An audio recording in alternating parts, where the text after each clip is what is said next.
মাসের দ্বিতীয় রবিবারে আমাদের এখানে একটা মেলা বসে, সেখানে গিয়েছিলাম।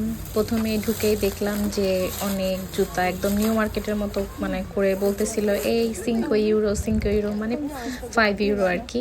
জুতাগুলো ভালোই, একদম সফট। আমি এই প্রথম যে এত কমে আমি পর্তুগালের থেকে জুতা কিনলাম 5 ইউরো দিয়ে। তারপরে ভাবলাম এত কমে পাইছি, আরও দুইটা নিয়ে যাই। এখানে এই জুতাটা আমার অনেক পছন্দ হয়েছে এবং কিনছিও, কিন্তু কেনার পরে দেখি কি দুইটা দুই সাইজের। ঠিক আছে, কে জানে ভুল করে নিয়ে গেছে। আর এটাই সবাই চাচ্ছিল, পরে আর কি এটা ছিল না, পরে আমাকে আর কি চেঞ্জ করে অন্যটা নিতে হয়েছে।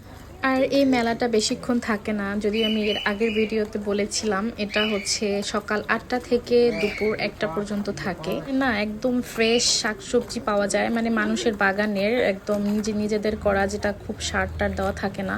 আর আমি এখান থেকে প্লাজো কিনছিলাম দুইটা, যেটা আমার হাজব্যান্ড ব্যাগ কই জানি ফেলে দিছে, সে এখন বলতে পারছে না যে কই ফেলে দিছে। বাসায় এসে দেখি নাই। আর এখানে সুন্দর সুন্দর টপস।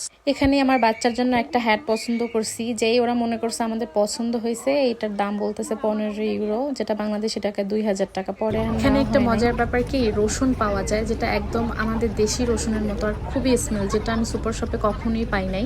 আর আমরা আজকে দেরি করে আসছি, যার কারণে ছিল না। পরে আমার হাজব্যান্ড অল্প কিছু ছিল সেটা বেছে বেছে নিচ্ছিল। প্রথম আমি এত কম দামে বিছানা চাদর দেখলাম 7.5 ইউরো, আর এটা সুতির মধ্যে ছিল, তো আমি মিস করি নাই যে নিয়ে নিচ্ছি। আর বালিশের কভার আলাদা ছিল 3 ইউরো করে। আর পর্তুগালে বিছানা চাদর অনেক দাম, 20-25 ইউরো থেকে আমাদের কিনতে হয়। এই তো মেলা মোটামুটি শেষ। আমরা লাস্ট দিকে আসছিলাম, সবাই গুছাচ্ছিল একদম। প্রথমে যখন ঢুকছি অনেক মানুষ ছিল, এখন সবাই বের হয়ে গেছে আর কি। তখন মনে হয় প্রায় 1:30টার মতো বাজছে, সবাই আর কি গুছাচ্ছিল। আর এখানে এই যে সাদার মধ্যে অনেক টপস, এগুলো 5 ইউরো করে দিচ্ছিল। এই তো আমাদের কেনাকাটা শেষ, এখন আমরা যাব পাশেই একটা সুপার শপ আছে, সেখান থেকে কিছু কেনাকাটা করব। আরও আমি এখান থেকে কিছু দেশি মুরগি, মানে পর্তুগালের দেশি মুরগি কিনেছিলাম, সেগুলো আমি অন্য কোনো ভিডিওতে দেখাবো, কেননা ভিডিও আমার অনেক লং হয়ে যাবে। বাই, হাফেজ।